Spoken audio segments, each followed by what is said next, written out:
Jacob's Well tragedy. It's November 23rd, 1983, and two students from Texas State University named Richard and Clark are about to enter Jacob's Well, an underwater hole that leads to an underwater cave.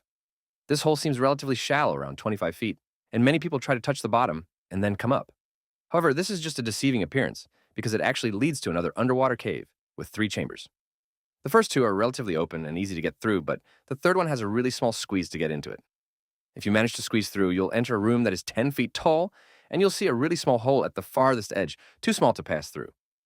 This small tunnel was just 2 feet in diameter, and 2 years prior, two people died in it because after they managed to get through a rock slide filled with gravel blocked them inside. Now, getting back to our two students, they were fairly experienced in normal diving, but not in cave diving, and they were trying to get their instructor certification in open water diving. On November 23rd, 1983, they went into Jacob's Well and reached the third chamber where the small hole was located. Richard removed his tank to get through the hole and started going in while holding his tank. When Clark removed his own oxygen tank and tried to get in, he saw Richard's face and noticed Richard didn't have the tank with him anymore and was suffocating. Clark quickly reached for the regulator and gave it to him, letting him breathe again.